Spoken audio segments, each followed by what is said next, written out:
Is Skull and Bones worth it? I've been playing the game for 2 hours now. Stay tuned for my review. What's up, guys? I'm Franky Boy. On this channel I am covering everything regarding open world RPGs such as Assassin's Creed, Witcher, Cyberpunk, and today we're gonna be looking at Volley 2, which is my ship. It's my ship. Let's start right off. Is Skull and Bones worth it? And right now I can't really recommend it, but I can't also tell you don't get it, because I'm not certain enough for you guys to tell you, is it really worth it? I had a lot of fun in those 2 hours, but I also experienced a lot of problems in the game, and I thought, this is not a game that is up to date. First off, you start somewhere in the nowhere, like with a tutorial mission, and the first glimpse at the game was looking like trash. I thought, this doesn't look good, it's not a nice one. And yeah, the mission itself, it was not well designed. There were just 1000 ships surrounding you and then crashing you down. And I thought, that's not what I want to experience in a game. The tutorial ended and the game quickly became better, also visually, because there were some things to look at, and at the first start it was just water and some ships that unnaturally came into your vision. Right now the game feels kind of nice. It feels like an Assassin's Creed 4 game, but with multiplayer.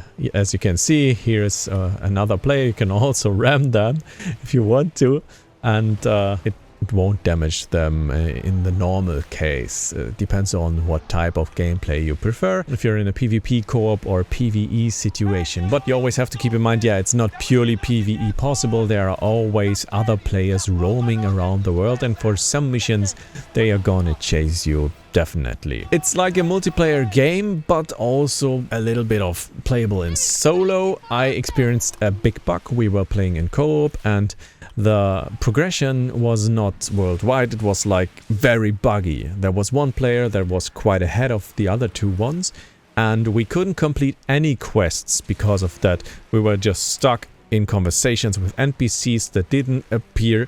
The options did not appear that we needed to choose to just simply get this quest done. It was just like a simple dialogue quest. So a lot of bugs in a 9-year-old development game. And always keep in mind, this game was playable at Gamescom 2018. Sorry for that. It was playable almost 6 years ago. And that's quite a long time. And the game isn't stunning visually. It's not looking like trash. It's like in the middle.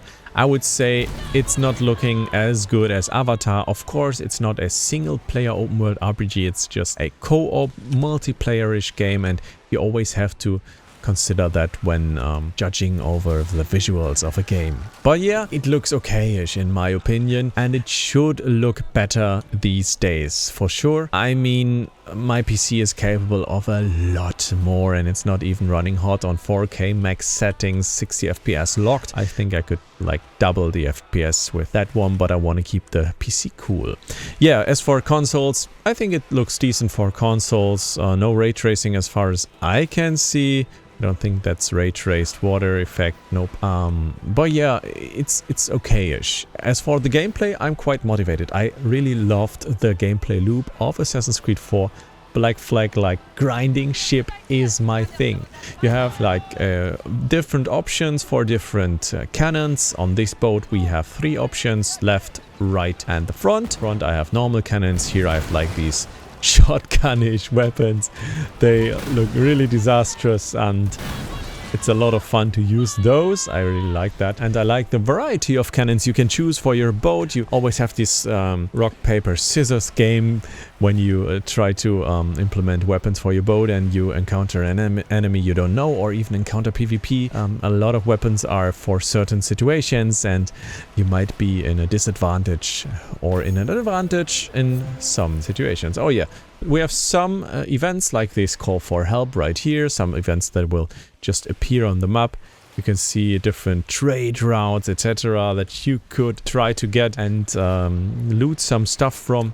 Also very interesting, you can see my ship is quite slow right now, which isn't too bad for a talking head video, but it would be bad for a streaming or gameplay situation because it's actually overloaded, and that's quite fun.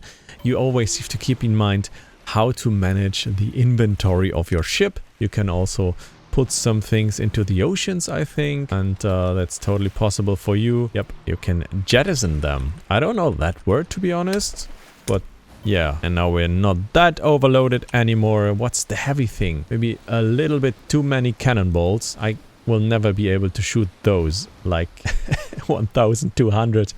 They weigh quite a lot, and you can clearly see that. All right, let's drop some of those, and we're faster again, and maybe some iron ingots, since I'm not able to play the beta anymore soon. Yeah, you could like still play it, I think. Yep, we gotta be faster right now and more versatile. It's interesting that all of these elements play into your ship system, but you have to somehow get that. You can use fireworks on your ship, you can eat something to make the crew happy again, get more stamina, and then you will be able to also get a little boost for your ship. We are right now at 10 knots speed, which is quite fast. And you have different visual mode for you to choose from. You can also trigger chanties or stop those chanties. Yeah, I mean, for a ship game, it's nice. I have a lot of fun. I like those ship fights. It really feels like Assassin's Creed 4 Black Flag and Assassin's Creed Odyssey ship fights. So if you like those, you probably kinda like this.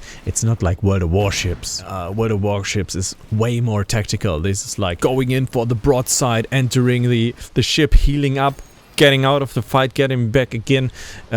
That's the type of gameplay you get here. I would really compare it to Assassin's Creed Odyssey ship fights, right? So that's a thing I would totally keep in mind. Yeah, you can see all these pop-ups on the map. You have some quests. I have a quest journal, and right here I could like do the escort mission for the merchant, but I could also choose to go somewhere else. I mean, it's a nice game. I'm having a good time, and I liked my hours in the game, but I wouldn't say I can right now recommend the game, because I don't know if the endgame progression and also those systems keep you motivated for long enough, because I could totally imagine like doing the same thing over and over for 5 hours is enough. Like, is there any motivation? Is there any key point for me to get motivated again and interested in the game? And maybe are there enough ships and enough systems to keep me interested and engaged? I'm not sure that this will be the case. And again, for a 9-year-old game, I mean, it doesn't look like a 9-year-old game. They had the chance to upgrade the visuals quite a few times, and a lot of studios have worked on it, like Ubisoft Singapore, Montreal, etc. Even Ubisoft Berlin, I think. I don't know if they are shut down. I'm not certain. But yeah, it's a nice pirate game, I would say, but I am still missing on those land parts. Yep, everybody's happy. My crew loves me. Thank you so much. Those land parts, they are just in the city. It's just a simple home hub, nothing else, nothing fancy. You can see other players roaming around. It doesn't feel dead, but it's kind of the same like with Ghost Recon Breakpoint, right? You have this hub where the players are. Outside you also meet those players, which is nice. I'm curious how it will turn out, how those jobs will turn out for me. We have some smuggle jobs right here. They are well paid. I mean, I have 7k, and the visual upgrades, they cost 1k a piece, like 1000 silver. We have this hunter quest, which is nice, some different types of quests. But yeah, I wouldn't say this game is worth 70 bucks right now. If I was honest, I would wait for the reviews to pop. Like, they usually pop 1 to 3 days ahead of the release of those Ubisoft titles, sometimes maybe 5 to 7 days, but that's at the rarest. I would say like 1 to 3 days. That's when you get a chance to get to know more detailed facts about the game, and I would totally suggest you guys to wait and see what the press has to offer, what the press says after 20, 30, 40, 50 hours maybe in the game. Is it still motivating? Is it still nice? Or is it just like the same systems over and over again? And you can't really tell that right now, because in the beta I am having fun. If I would say, based on these 2 hours, would I get it myself? Yep, I would probably get it, but I can't like say, yep, I'm totally recommending it for you guys. So I'm curious what your thoughts on the Skull and Bones beta are. Tell me more in the comments, and maybe I will speak to you in the next video about another topic, maybe Avatar or Assassin's Creed or Cyberpunk or Witcher. Everything you find on this channel. Hope to see you guys soon. Stay subscribed for more information, and thank you so much for tuning in. Goodbye guys, it's your Franky Boy.